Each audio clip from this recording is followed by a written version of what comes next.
Hello, welcome to this month's Philosophy in the City. We hope you're all doing really well, and we're excited to be back with you again. This month's event is Multicultural Tango. So we'll be talking about music, tango, culture, aesthetics. It promises to be an excellent event. Just as a reminder, this is a virtual event. We're getting pretty good at these, I think. But if we do have any technical difficulties, please just bear with us. We'll get the stream back up and running as soon as we possibly can. Just a reminder, Philosophy in the City is a monthly First Friday event that's run by the UCCS Philosophy Department, which is pretty awesome. And our whole goal is to sort of make the point that philosophy exists in the everyday. Right? So I know sometimes there's this view of philosophy as this like academic thing, right? That only people in universities do. And our whole mission is to point out that that's not true, right? Philosophical issues, problems, concerns, topics, discussions, they happen all around us all the time, okay? And you can find philosophy in everything. So that's the whole goal of Philosophy in the City, is to bring sort of the academic tower, into the city and really sort of talk about the ways in which philosophy impacts us all around us every day. So I'm Jen Kling. Hello, assistant professor of philosophy at UCCS, and I'll be the moderator for this evening's event. Also with us this evening, we have Dr. Dorothea Olkowski, professor of philosophy at UCCS, and Grisha Nisnevich, I think I said that appropriately. Classical guitarist, dancer, from the University of Denver. I just butchered that. I apologize terribly. And so what we'll be doing is I will introduce our topic for this evening, which is multicultural tango, and introduce our speakers. And then they will provide a short introduction. And then we actually have a video to show for you. All about sort of tango and music and all of this. And then we will move to a live question and answer session with Dorothea and Grisha. So if at any point during the introduction or the showing of the video, you have questions, please feel free to put those into the chat. And then when we move to the live Q&A portion of the evening, we'll make sure to get those to our speakers so that they can answer all of your questions. So that's the plan for this evening. Without any further ado, allow me to introduce our speakers. So our first speaker is Grisha Nisnevich, who began his music studies in St. Petersburg, Russia, at the age of 4. He continued his education at the Jerusalem Reuben Academy of Music in Israel, where he later became a faculty member, and he received a series of awards. In 2001, Nisnevich became the first guitarist to receive a prestigious artist diploma from the Lamont School of Music at the University of Denver, Colorado, where he earned a master's in music performance. Also in 2001, Nisnevich encountered the music of Argentine tango, and it's become part of his repertoire not only as a musician, but as a dancer as well. He studied music and dance with Argentine master teachers and has been drawn to tango music for the complexity of its contrapuntal and polyphonic structure, and it's opened new pathways of creative exploration for him. Our other speaker this evening is Dr. Dorothea Olkowski, who is professor and former chair of philosophy at the University of Colorado, Colorado Springs. She's currently the director of humanities and director of the cognitive studies program here at UCCS. She's also the former director of women's studies. In addition to numerous publications, Dorothea has been studying Argentine tango for about 12 years. So we're very lucky to have two experts with us who are going to walk us through multicultural tango and why philosophers should want to talk about tango. So at this point, I'm going to turn it over to Dorothea. Thank you. And we're each going to say something very briefly. This is the question of, why does tango interest us? And we hope that actually our performance tells you why it interests us. Grisha calls it philosophy tango. And and I suppose it is. We're going to talk about 8 kinds of music that contribute to tango and 8 different versions of tango dance, with the more traditionally known tango at the very end. And generally, I'm going to say that no one would do this 8 different kinds of music and 8 different kinds of dance. It's crazy. But I'm a philosopher. And so if you let me do something like this, of course, I'm going to take it all the way. And fortunately, Grisha is both talented and generous, and was willing to go along and do this with, so that we could do this together. I don't know what to say. I just, I see lots of the whole universe in tango music, and it's counterpointed, means it's 3-dimensional at least, maybe 4, 5, whatever. Yes, so we can super creative, and yes, like in Russia, we used to say the philosophy of tango. Maybe it's not correct term in English, professional. I'm good with it. Yes, so, and because when we talk about that, it's the whole world. And I'm not going to tell like everything now, but hopefully the video will see what we see, what we feel in tango, and what is counterpoint and polyphony. It's like few events happen at the same time, and in tango it's very visual. And for when I started playing tangos, I had to relearn all my classical music because I couldn't play it anymore like I learned as a just classical musician. So I wanted to add some dimensions to this after dancing and learning tangos. And of course, like, we would like to share this experience. It's incredible experience. And so hopefully it will be visual for everybody who participate us today. And one small point, it's a social dance. And we made a video in an empty room. It felt empty. And we can see that when we look at it. But, hopefully soon we'll be able to be social again with the dance. Oh my goodness, I hope so. Oh, so thank you for those lovely introductions. Thank you so much. We really appreciate all the help you've given us, and also our videographer, Michael Lascuola, and our friend Anne, who let us use her tango salon to practice. I love it. I do love it when a community comes together, right? Yeah. I think that's so important.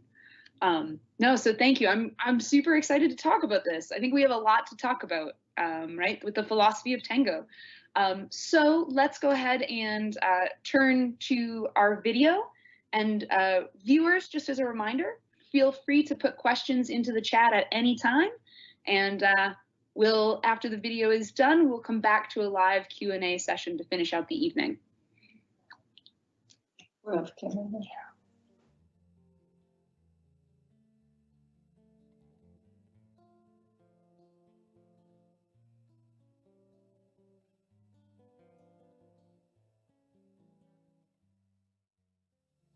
We want to introduce the tango with a composer whose creations represent the depth and breadth of tango music and dance. Hector Roberto Chavero Aramburu, born in 1908, was an Argentine singer, songwriter, guitarist, and poet. He is the most important Argentine folk musician of the 20th century and influenced generations of musicians, folklorists, and poets throughout the Americas and Europe.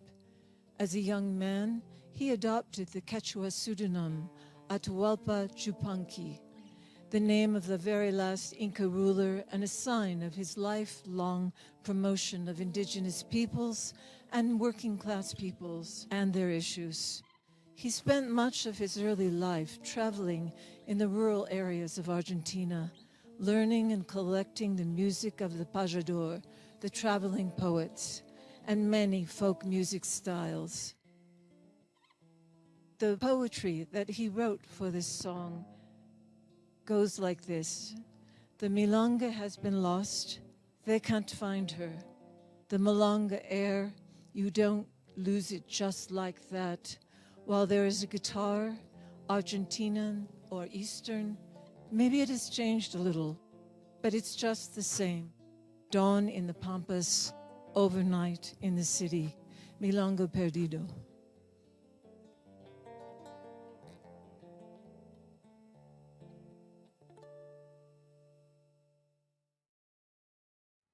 Tango is romantic music, it's romance, chanson, criolla style.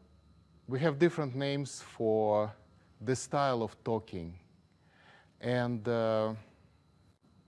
in order for you to understand what we're doing, what we're talking about, we are going to show some movements, and I'm going to play and dance, and how we create the conversation, even by walking. So as a leader, I initiate the movement, and I follow. So you will see the difference in timing. We're basically moving in different time zones, and we create the three-dimensional effect, three-dimensional feeling, the counterpoint.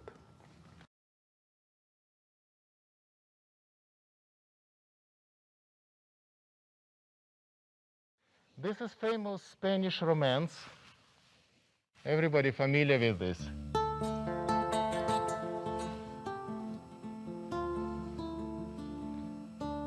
This is how usually musicians play it. If I would like to show more conversation, more counterpoint, I will separate bass and the melody.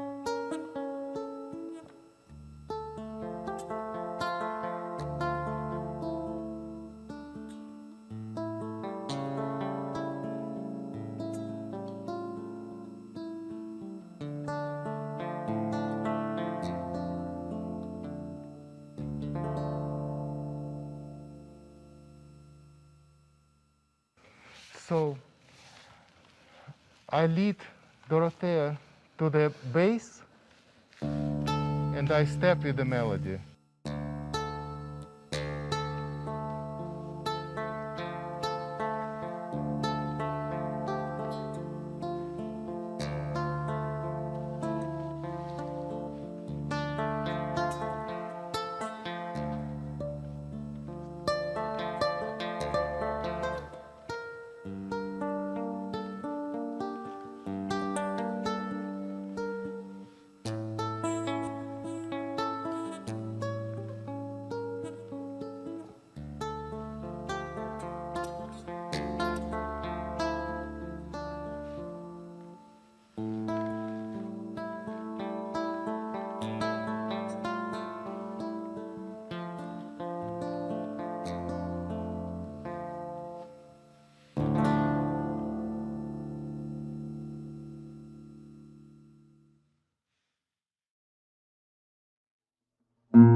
Now we would like to talk about the candombe.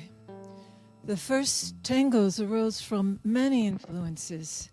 The Atlantic slave trade brought 12 million slaves to South America from the 16th to the 19th centuries. They organized themselves in barrios, small nations, and in Argentina fought in the Civil War, the War for Independence. In 1812, the children of slaves were set free. By the 1760s, Afro-Argentines held public dances called candombes, attended by as many as 2,000 people. The dance began with 2 lines, then couples danced one by one, then everyone dances in pairs and in a circle, and then the rhythm picks up and the speed increases and the pairs go their own way with greater intensity. Men and women dressed in their very best. The men wore hats and heeled shoes and scarves, and the women wore full-skirted dresses. They took the dance to the working classes of Buenos Aires, to bars and dance halls and brothels. The Afro-Argentines came from the Bantu region, Equatorial and Eastern Africa. They called their drums tango, and they called their dances tangos.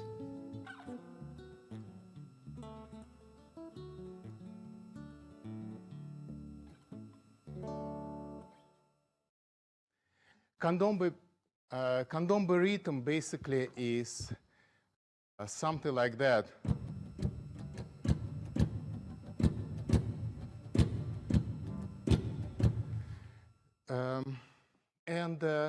The way we dance, the way we play it, we just basically, on musical instruments, we just played bass heavy to imitate drums.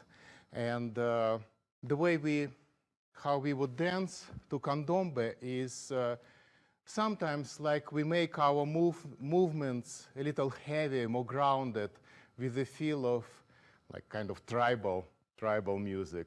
So that's basically about candombe. And we are going to dance candombe.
Gauchos, cowboys, roam the pampa and play their improvised guitar songs called bachata. The compadritos combine these rhythms with the habanero, what we call contradance, the dance of rigid figures brought from Cuba, along with the polka from Europe. And the dancers took up the embrace. Afro-Cubans and Afro-Argentines called these songs milongas, many words. The singers became known as milongueros, the name we still use.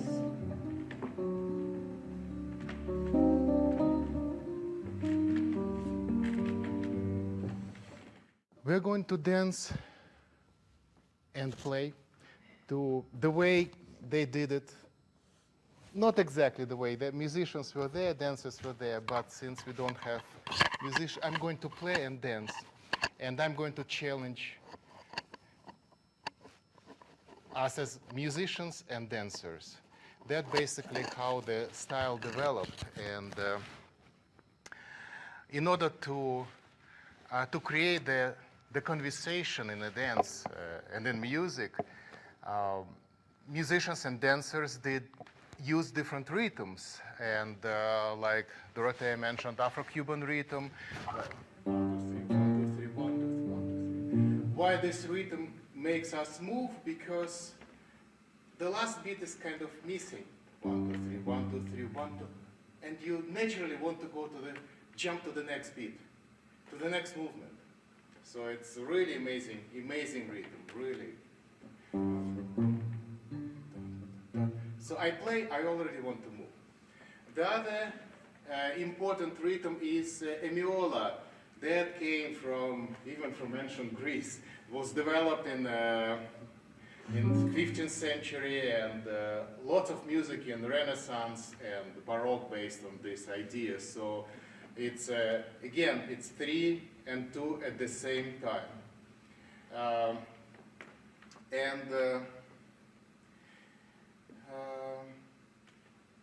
Different ideas to create this style of pajada de contrapunto. Pajada de contrapunto, like challenging singers, musicians, dancers. And that became favorite style of the king of tango, Astor Piazzolla. And lots of his composition based on this idea, Afro-Cuban rhythm and emiola. So, for example, it doesn't have to be slow, by the way, like we know famous pieces like Jacinto Chiclana.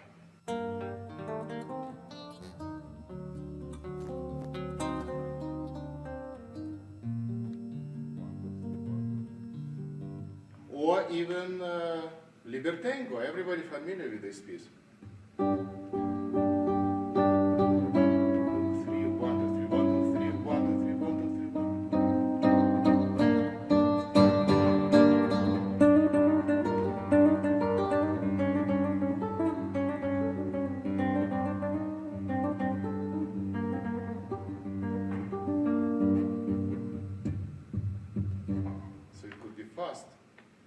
And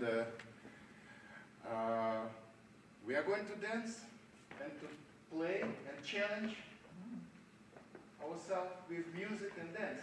Let's try it.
Now we turn to Europe and the vals cruzado.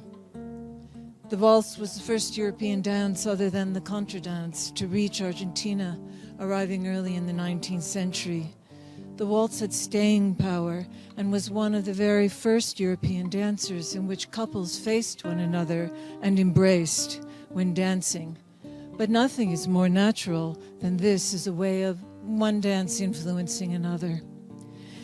The tango valse is tender, with lots of giros, which are turns in both directions, and molinete, in which the followers dance in small circles around the leaders. The beat is 3/4, with the accent on the first, but there are many variations. Like other dances, the valse passed through the filter of the Argentine music scene and the working class. The Creoles, the working class Argentinians, often descendants of mixed race Spanish and Afro background, grew up to the popular sounds of candombe, and they modified the waltz. And so, towards the middle of the 1800s, was born the Creole variation of the vals criollo. And it was danced in the patios of the tenement houses and brought elements of that dance to early tango.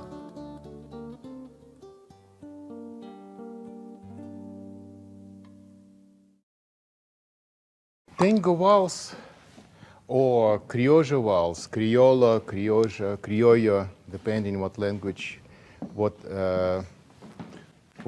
you speak. It's or vals cruzado. It's different vals from European vals, and the main difference in rhythm. Musicians play for dancers as if we play in at least two instruments. So when I play for dancers, I have to think about two different rhythms in order to create counterpoint, to encourage people to be creative, dancers to be creative, and in a dance. So the leader could dance one part, one rhythm, and lead the follow another dance. So how we do this? When I play for dancers, not just for dancers, I just enjoy to play like that and to feel like to be in 3D, it's fun. It changed the whole concept in general. Other music too, by the way. Not just, yeah, it's nice. So I'm thinking about two different rhythms. Waltz, we all familiar is 1, 2, 3, 1, 2, 3. So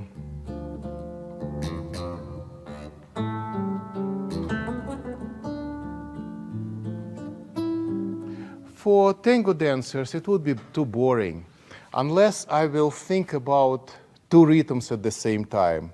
What are two rhythms? 2 and 3 at the same time. 1, 2, 3, 1, 2, 3, 1, 2, 1, 2. So that creates the three-dimensional feeling. Before we show a couple more things,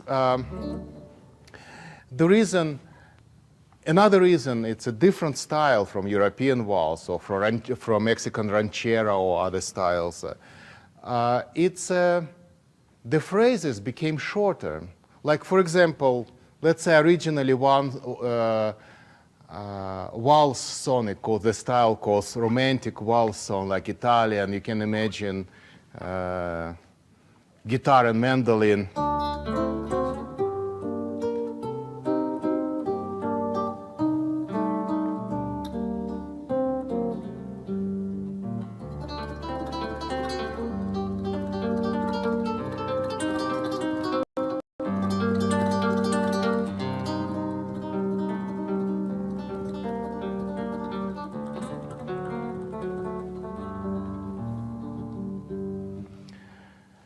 If I would like to see the dance, I have to make the phrases shorter.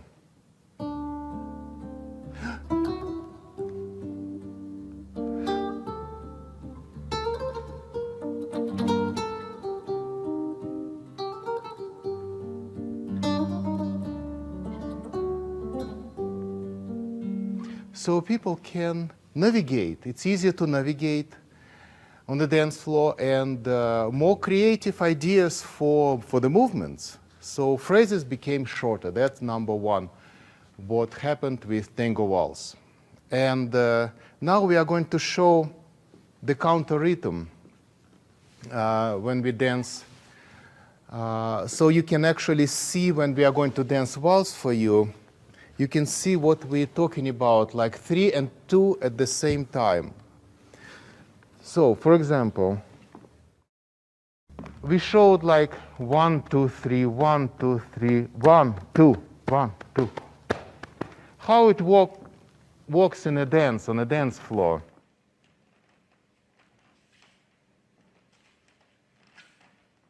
One, two, three. I walk 2 and lead Dorothea 3. Or we can stay in one place. 1, 2. If you count Dorothea's steps, like 1, 2, 3, 1, 2, 3. If you count my steps, it's basically 1, 2, 1. That creates lots of ideas for what I can do. Or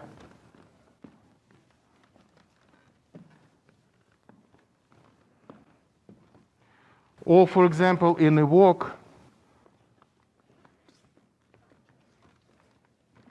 1, 2, 3, 1, 2, 3, 1, 2, 3, 1, 2, 3, 1, 2, 3.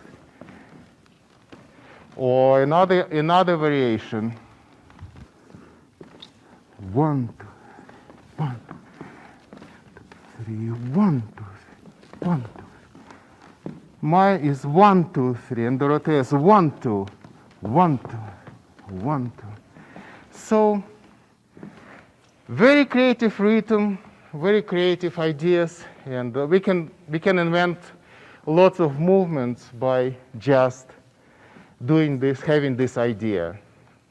Are we going to dance waltz? Yes, let's dance. Can I be a little more formal with the blazer? Please, Oh, thank you so much. Yeah.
the fun and fabulous Milonga.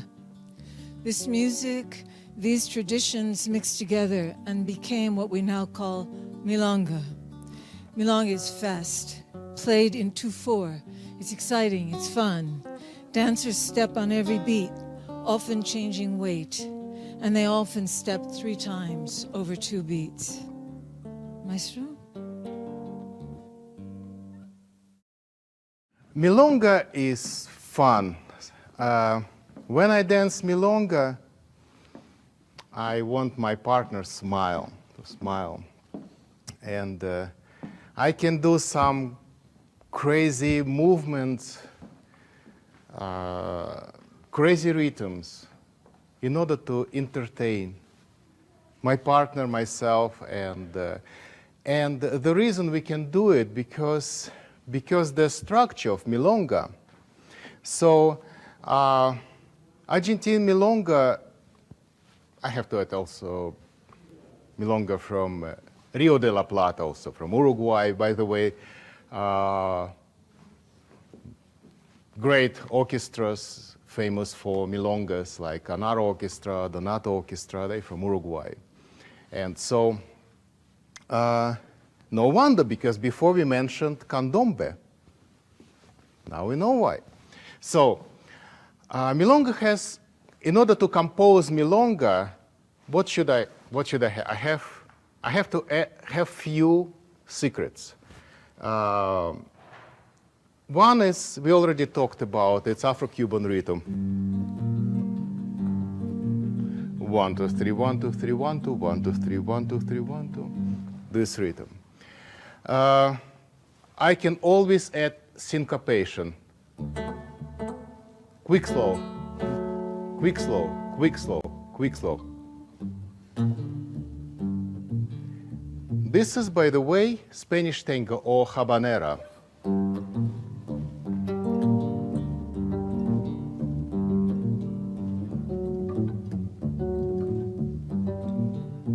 Everybody familiar with habanera from Carmen?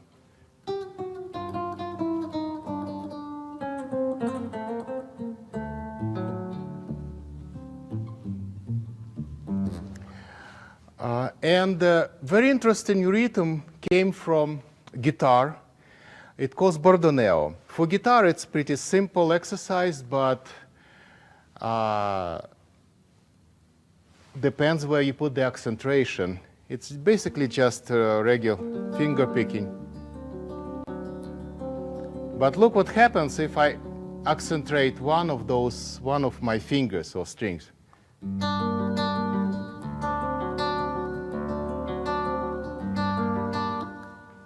What happens if I will accentuate like the 3rd string?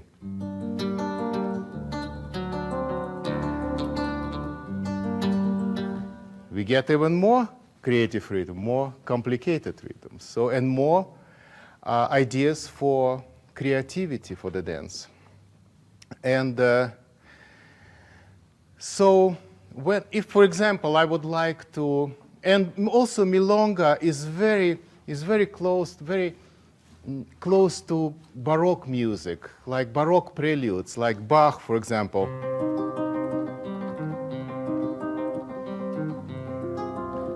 So basically, it's Milonga, and I can just, in order to encourage people to dance, I just reverse a little bit this instead of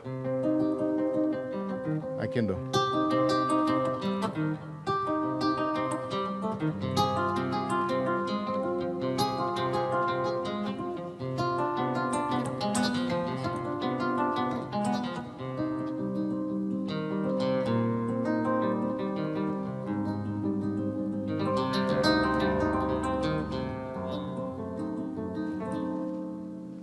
So Milonga, when we dance Milonga, it's really, we have interesting, special feeling, like it brings us to the Renaissance, to Baroque era. And on the other hand, with the combination of like rhythms from Andes, from Afro-Cuban rhythm, and after all, the style of tango. Can we dance Milonga? Thank you.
And now, the moment we've all been waiting for, finally, tango. But 3 different styles of tango. Recordings of the golden age of tango dominate the playlist because of the excellence of the compositions and the orchestras. For the first half of the 20th century, Argentine tango music and social dancing evolved together. And the ways of moving the body and feet in Argentine tango were expressions of the music, and we hope it remains that way. Early tango music was often played by only a guitar and a flute. We'll first dance the early golden age tango of Canaro. This was really street tango. The dance style is called cayenne, with hands held low on the body, small steps, bent knees, quick steps. Señor?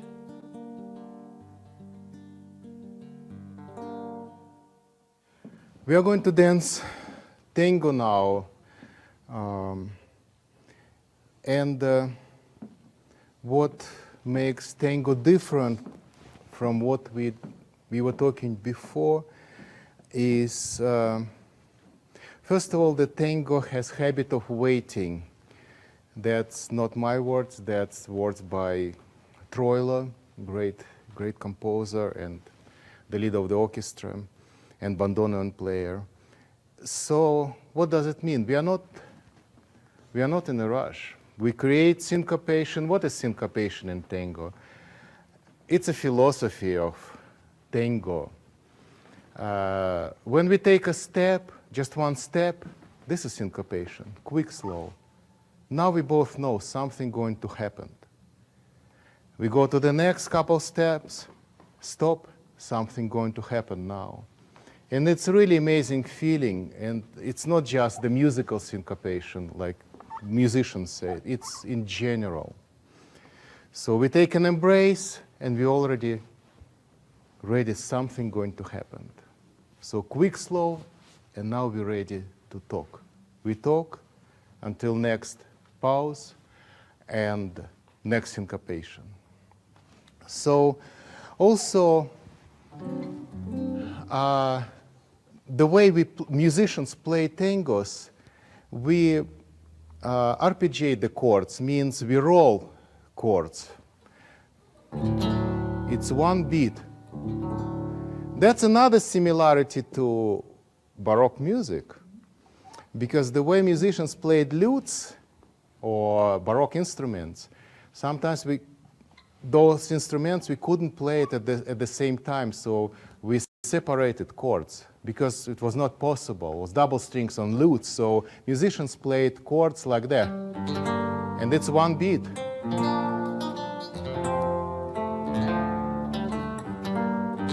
It's one beat. All this is one beat, one step.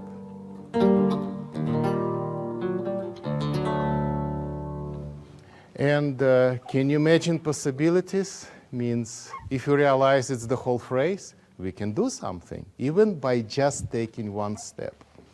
So, the way we play tangos, musicians play tangos, we roll chords. And we try to talk, like all the time, syncopation, hesitation, like triplets, it's like hesitation, like we speak with the passion. Yes, because talking without passion, not interesting. What's the point? Yeah.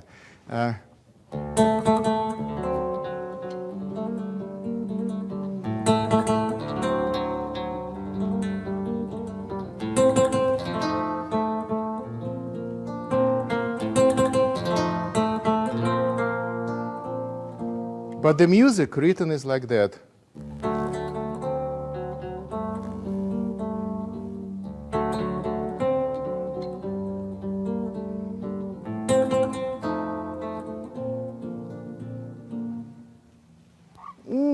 Nothing special.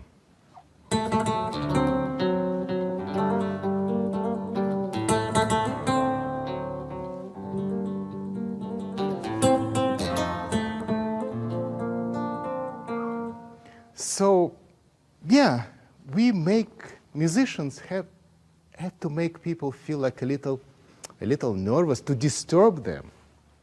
So emotions will come. Not drama. It's not. Tango is not. Tango is a happy dance.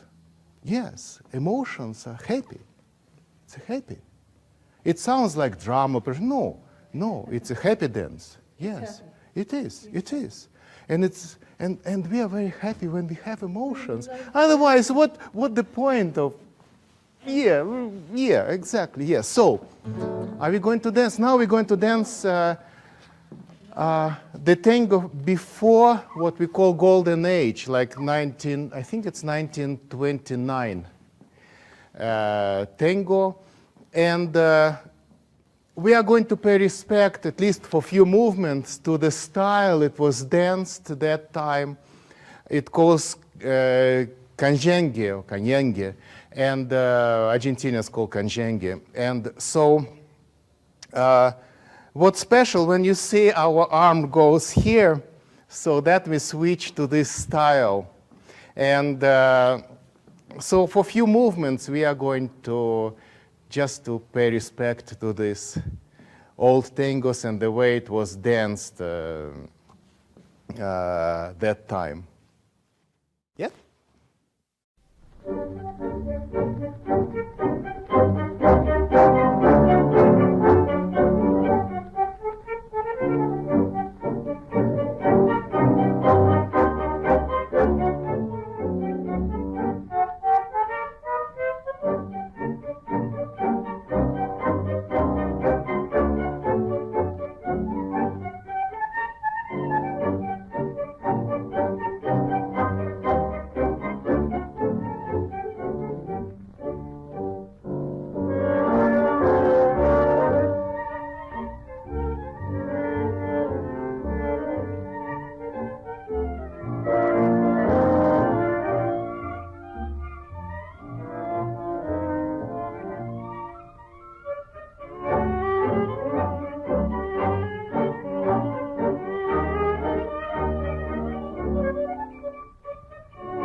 Now we are in the middle golden age of tango, and the music can be much stronger with respect to rhythms, and the orchestration becomes much stronger.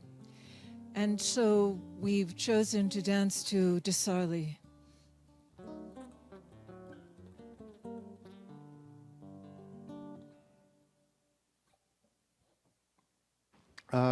Tango, that time moved to high salons, big ballrooms, and so dancers started dancing with more elegance, with beautiful dress. Yes, thank you, and with the feeling of like glass of champagne. Oh. Yeah. Oh. Yeah, we'll do it, yeah. And what changed in music, in a style, more, of course, like as Dorothea mentioned, the orchestration became more complicated and more dynamics. Like, for example, if I play for dancers, remember we talked about tango is romance, right? And but I'm going to play for dancers, so I need to bring some contrast, another idea to make them creative, so they will enjoy the dance. So let's say I start tango like romance.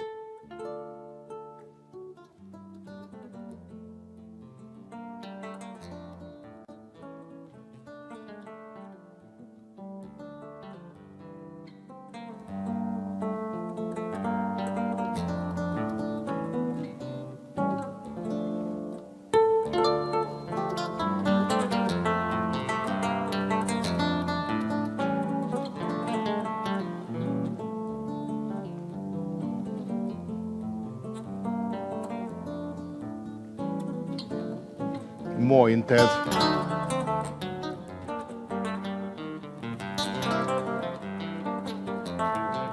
Back to romantic.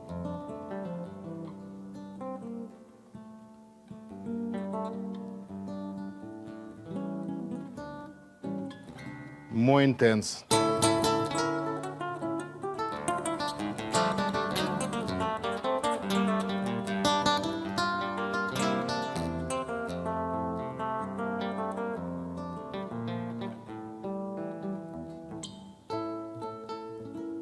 Contrast.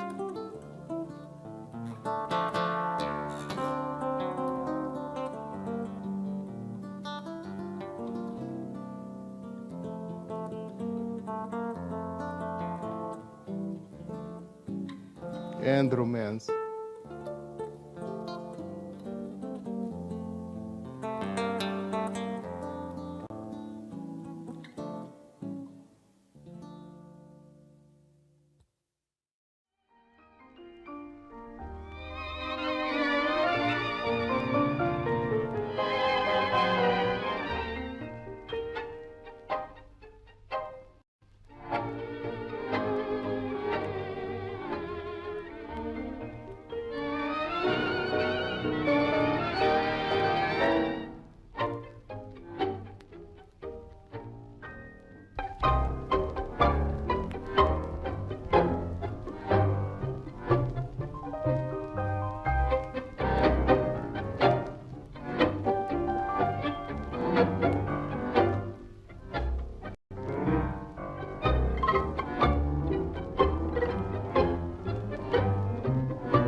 Our final dance, and the third tango, is from the late Golden Age. It's characterized by dramatic tangos that build on the power of the smooth sound of big orchestration and have a lot more drama in their arrangements, crescendos, heavier beats, pauses, and tempo shifts.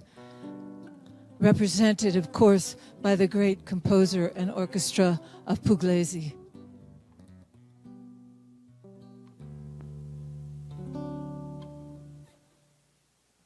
In that time, what we were talking today about different rhythms, different dynamics, hidden rhythms, dramatic movements, dramatic ideas. So basically now we can put everything together. So we talked about candombe, milonga, vals. We can use everything when we dance to this kind of music, tango. And what happened at that time is, in particular, this orchestra, Pugliese orchestra, it's a very stretched beat, very rolled, very stretched, more than before.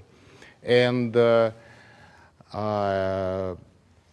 he gave the equal parts to all groups of musicians, violinists, bandoneon players. So the orchestra, another nickname of the orchestra of composers. And so the entrance ticket to this orchestra, if you want to play in this orchestra, you had to be able to create your own variation, means actually to compose. So that's why the orchestra calls the orchestra of composers. So all musicians could compose their own variations and all improvisational themes. So can we dance to Pugliese? Yeah.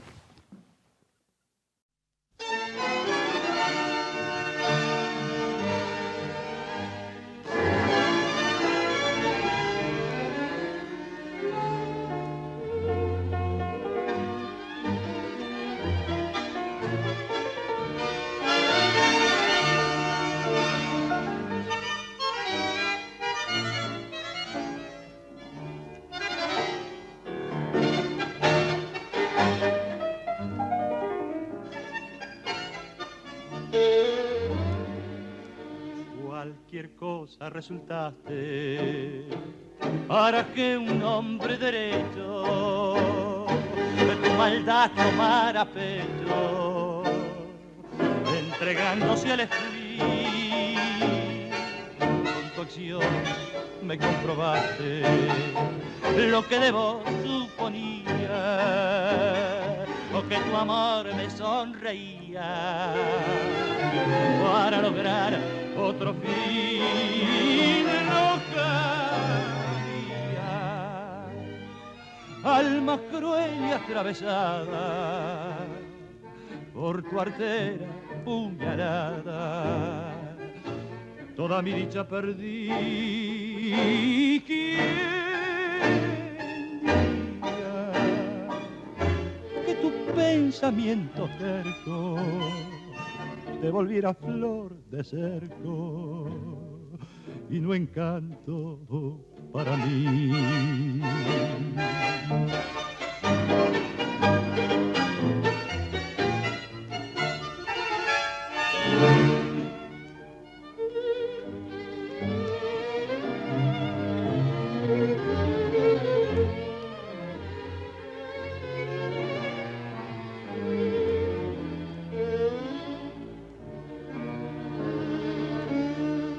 Dios que no te acuerdes de volver ya que te fuiste, porque el daño que me hiciste no merece mi perdón. Hija mía, alma cruel y atravesada por tu artera puñalada. Toda mi dicha perdí. ¿Quién diría que tu pensamiento terco me volviera flor de cerco y no encanto para mí?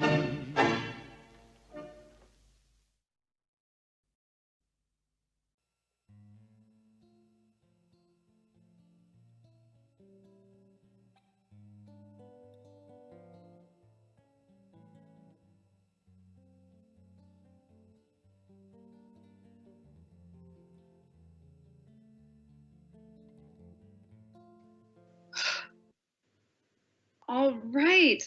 So thank you so much, Grisha and Dorothea, for sharing that with us. First of all, that was brilliant and so much fun to watch. I know almost nothing about tango, like full disclosure, other than what I've seen on like Dancing with the Stars. So I know, but so that was brilliant to sort of hear about the history and the multicultural influences. So now we're turning to our live Q&A portion. So the audience has already been putting in some great questions into the chat.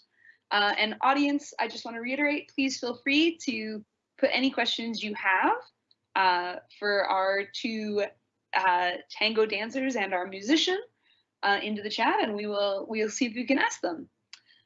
So the first question that I have from the audience is, I think, a broad question, but I think it'll help get the conversation started. So this audience member asks if you could talk a little bit about the underlying values that you think tango embodies, right? What can tango tell us about maybe what we do value or what we should value in our lives? Let me start. So tango, first of all, tango has codes. When we in the Milonga, which calls tango event, we follow codes, ideally, of course, if new generation of tango dancers don't forget. Yeah. So we follow the codes. We invite, let's say, each other for the dance. We do. By cabeceo, which is eye contact. Mm-hmm. There are so many, yes, so it's not like I go through the whole dance floor and asking, would you like to dance? And I get rejected. So it will ruin my, not just one night, it will ruin a week or two. Maybe a year or two or a few years. It hurts. Yes, to it be hurts. rejected. Yes. So yes, and amazingly we can see each other eye contact by, doesn't matter what the size of the dance hall and how dark it is. Amazingly, we suddenly have a very good vision. And if some confusion about if the lady not sure if the leader asking her or somebody else, she can always say or her. And yes, and she can always refuse. Yes, she can always refuse. And she can also ask yes. a man to And dance refuse, or and another refuse, woman, by the way. And refusing is very tactful too. Like she just pretend she didn't see you. It's okay. And nobody gets upset. Nobody gets upset because maybe she just wants like different music, different orchestra, or maybe she needs to change the shoes or something. Whatever. Nobody. It's very, and it's just one example. There are much more. Lots of. And so another thing, it doesn't matter how I am in my life, in tango, I'm a gentleman. I have to be a gentleman. I lead the lady, I follow her, and I do everything in order to protect her from whatever, from not finishing the movement, from colliding with another couple. So it's the whole world. Because the follower can't really see the dance floor. Only the person who's leading can. So whoever is leading has to both keep an eye on the dance floor and sort of initiate moves, but only in response to what's going on with the person they're dancing with. And by the way, I just want to mention that there are many same-sex couples in tango, and that, you know, there are many women who are leaders. Mm-hmm. Yes, and yeah, you can even close your eyes. Yes. It will be ideal. Yeah. I never Just do. it doesn't I matter never how close my eyes. independent, how powerful you're in your everyday life. In Yeah. tango, be the lady. Yeah. I want you Yeah. to feel like a queen. It's amazing So, feeling. yeah. And it lets me feel like I'm a real gentleman. Whoever is leading, Yes. their job is to make as many opportunities for the follower to look as beautiful as possible. So it's a different world. And when we dance tango, we're in a tango environment which calls Milonga in tango party. Somehow, I don't know, looks like we have some genetic memory, like from all the times, from even Renaissance, Baroque times. We are different. We respect each other. We follow the music. We follow the codes, ideally, of course. And we are ladies and gentlemen. It's amazing. We follow and leaders. Doesn't matter, you know. We can have like same-sex couple. Doesn't matter. Like it doesn't matter. You still follow the leaders. same codes. Yes, it doesn't matter. So that no one feels bad at the end of the night. The idea is that everyone feels good at the end of the night. It doesn't matter whether you dance with same-sex couples, different sex couples, women leading. It doesn't matter. Yes. So it's totally different environment. It's very polite. It's very super polite. It's super polite, and so it's super important to our society, to any society, to have this, to cherish this amazing style. And that's why you can travel to countries all over the world and expect to feel okay, because that code will travel to all those different countries where people dance tango. Yes. And there will be that same respect for one another and that same, you know, politeness and understanding that you don't hurt other people. Mm-hmm. Mm-hmm. Yes. Yeah. Thank you. No, thank you. That's so helpful, right? To sort of think about tango as giving us a way of interacting. And a polite and kind and gentle way of interacting. Yeah, of course we can talk about another like 636 codes, but it's enough. It's enough for now. Yeah, just give you a few. Do no harm. Yes. Do no harm. Sure. Hey, that's a pretty good starting point. Yeah. No, thank you. So moving to another question. One viewer noticed the sort of mix of what they call sort of high society influences in tango and also sort of working class influences in tango. Could you all talk a little bit about how that's helped make tango as complex and sort of interesting as it is? Began as working class, began in the brothels and the barrios, and began with the Afro-Argentines and Afro-Cubans and Afro-Uruguayans and the gauchos. That's where it began. And then there was this point where it went to Europe, and the Parisians and the Viennese embraced it. I don't know about the Viennese, but the Parisians embraced it. And then it became this sort of high class thing. What would you say? What I see, yes, the high class wanted to dance it, and historically, like when high class wanted to dance, and it was in Parthenius, not the best place. It's basically like, let's be honest, like whorehouses. Yes, so yeah, sorry about that. Yes, Yeah. Yeah. Yes. So where sailors go, it was like, yeah. And I happened to play with great bandoneon player Daniel Diaz, and he told me all the stories. He started there, and it's amazing.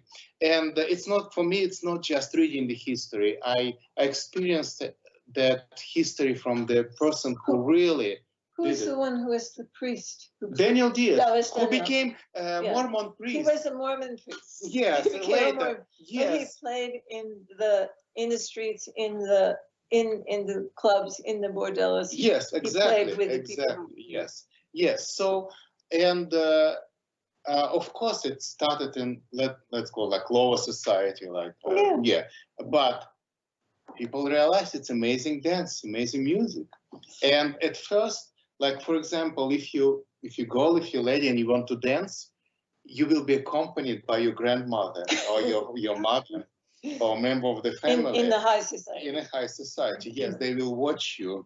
Yes, and so guys, were more guys that time. Can you imagine? Were more guys. There were more guys. Yeah, those were the good days. And they had to compete with each other. They did.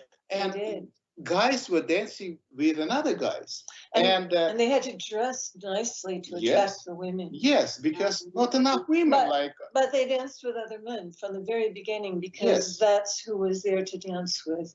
So it really from the very beginning it didn't matter as long as you danced. Yeah. So can you imagine neighborhoods of Buenos Aires, and they're not necessarily friendly to each other. So like you cannot go through our neighborhood. So it was like guys were carrying knives, by the way, and read the poem of Borges, the poet of Tango, like for example Jacinto Chiclana, about the guy who wanted to dance, and he had to defend himself almost every night, carrying the knives. And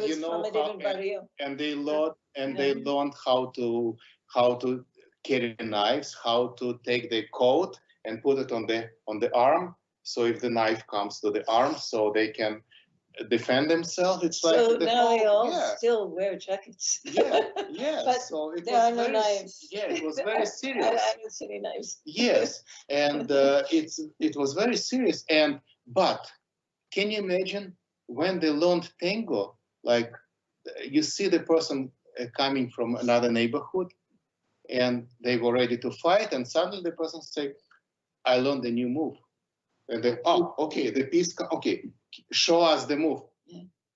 I guess they said, if you like the move, you can go. If you don't like the move, you're in trouble. So, and this is how they look. Wow, you love the move. Okay, wow, good, yes.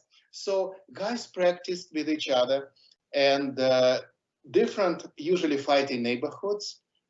When they talked about tango, it was peace, nice, yes. Impressed us with the move. It was another encouragement to learn new movements. Yes, and still, yes, and that's the exciting thing about going to new places or having new teachers. Yes, is even you, as great a dancer as you are, you take classes from people in order to learn something new. Any opportunity I can take. Yeah. That's why I love to go to festivals. To learn something new. To teach. Yeah. But I go to every class I can because I'm so even beginner class. Oh, especially I always learn something. I always learn something. Yeah. Yes. So maybe, it's a different world. It's we always learn something. It's less hierarchical than the world we're used to. Yes. Okay. Next one. Yeah. No, that's amazing. I love to think about it as sort of like social connection and also outreach, but also learning, right? Always learning.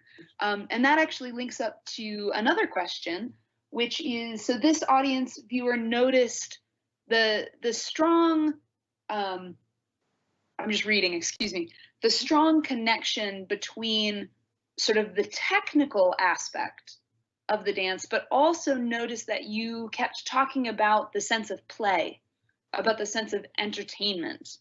and they asked if you could just speak a little bit about how those two things work together, right? How is it both so technical and so playful and meant to be sort of fun and social, right? 12 years for me is not yet enough. And I've been very fortunate to work about a third of that time with someone who is a premier musician as well as a beautiful dancer. I've been very lucky to take lessons and to have Grisha as a mentor.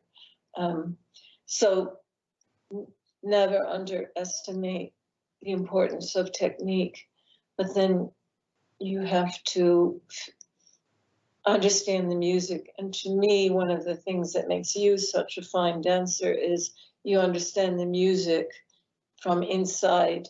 And there are many people who dance, super cool. They do all these moves, but they don't have a clue about the music, and you can see it. You can see it. And to me, the importance, the attraction, the beauty is making the music work, developing your technique to a point where you can express the music. Yes, of course. Like we need to have some basic technique, and at least the more technique we have, the better. So when we dance, we have to think about enjoying the dance, enjoying our connection. It's not for the audience. No, when we perform, yes, of course, we have some crowd pleaser movements. Yes, of course, right. We have to do this. Yes, but when we dance in a social event, we think first of all about how to enjoy the connection, how to bring music to the connection. There has to be a connection. You can ask some people to dance or be asked to dance by some people who have these incredible moves, and then you have absolutely no connection with them, and it's just a complete letdown. The more, I don't know how to express it exactly, the more natural, powerful the connection, the better the dance will be for the dancers. So we're dancing, like in tango, definitely. In a social dance, we definitely follow the rules. Like dance as if nobody watching. Right. Yes. Because nobody is. Yes. Everyone is dancing. No one's watching. Yes. Yeah. No, that's brilliant. I really like that idea of almost being like what I would maybe call like a flow state, right? Where you both know it, but you're not focusing on it because you're focusing on that connection in the time. That's brilliant. Yourself, you're dancing together. Yeah. If you see, like, I always remember a great lesson I got from my one of first guitar teachers in St. Petersburg, and I was in his concert it calls Capella in St. Petersburg, Leningrad, and one of the greatest, and he played concertos by Vivaldi on the guitar and orchestra, and I was in the first row, and and suddenly I couldn't hear guitar at all. I looked at him, and he was playing like really lots of emotions, lots of like that. I couldn't hear anything. I asked him later, what happened? I couldn't hear you. What is that? He said, I just lost. I pretended I'm playing. I just lost. And so when I see, and that was one of the greatest lessons for me in general. To get lost. Yeah. So, by the way, when I have formal concerts, I do sometimes same things. So if I lost, like I do more, like pretend I have big emotions, and I can get away with that, and so he definitely got it. So when I see more emotions in dance means musicality may be lost or something lost. Yeah. So when people just stay really calm and focus with each other, that's some performance, you see dancers with all these kind of fake over the top emotions. yes. And if it's not coming from the connection of what you're doing together, then it falls flat. Maybe next question, whatever, because we'll keep talking forever. You better stop us. No. This is brilliant. I feel like I'm learning so much. So I hope our audience is as well. It looks like we have time for just one more question. We could keep going, but I want to be respectful of everybody's time. So this audience member asked, sometimes it seems like dance reflects certain kinds of cultural and social values, and other times it seems like dance and music can be a way of introducing sort of new ideas and maybe new concepts, new values. So could you talk a little bit about how you see tango as reflecting certain ideas, right, of the music and of the dance, and also maybe bringing new ideas to different cultures or classes or groups? One thing, during various times in Argentina, for example, when there was political repression, tango was banned. It was seen as pro-democratic, excessively secular. There were periods when and this is a country where there's tango in the metro. I mean, there's tango music everywhere and reminders of the tradition, and a country where it's a symbol of national identity and artistic importance. So there were times when people had to sneak around in order to dance, and so that is one aspect, and all the influences that we talked about are another aspect of this question of value.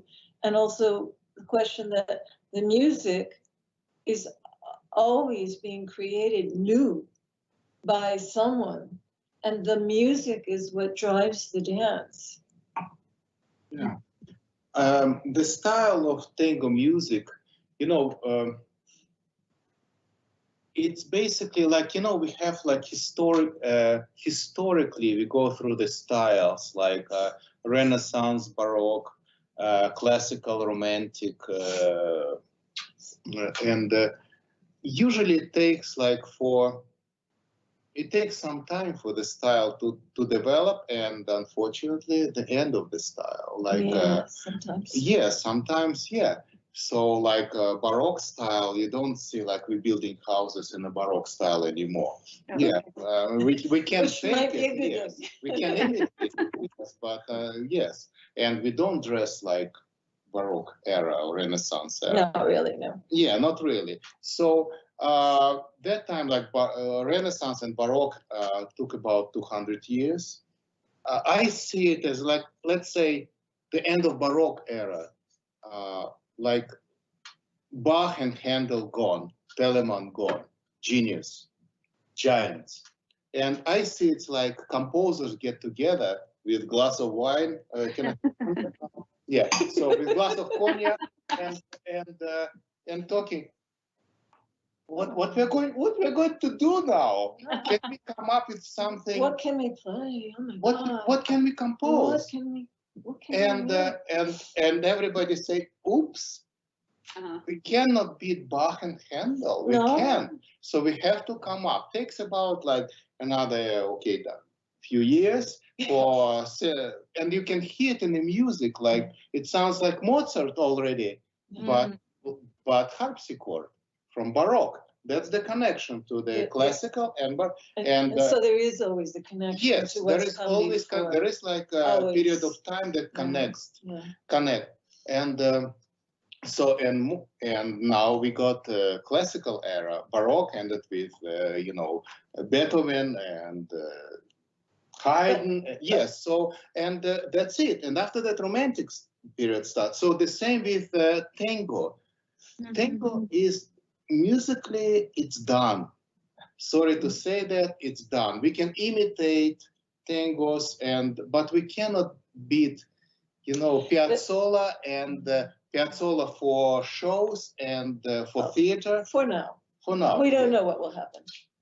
Yes. No. We and there are some. We always pay respect to effort to attempts to compose tangos. I compose tangos too, milongas, yes, but the first song we danced to was Grisha's recording of that Milonga Perdida. Yeah. That was his recording. It was it was not the one from the original composer, because we wanted to highlight the fact that there are new ways of interpreting the music. But the music of the golden era, especially the middle and late, like Pugliese, although I think we both love the early stuff like Canaro as well, it's really hard to surpass it. So listen for those new orchestras, the young people who are going around the world now, and you try to see if they're able to play tango music that's as inspiring. But it's very difficult because that golden era was so, you can't say, oh, well, Bach's son was better than Bach. No, it's like that. So that's one of the, but let's take positive things about that. Like when we dance, when we go into this style, into this philosophy, yes. So we have amazing transformation in our feelings, and it's amazing. That's precious. Yeah, that's precious. So we dress up, we follow the codes, we feel like Renaissance people. Renaissance Baroque people means, what the expression Renaissance meant. Renaissance, yes. like the person with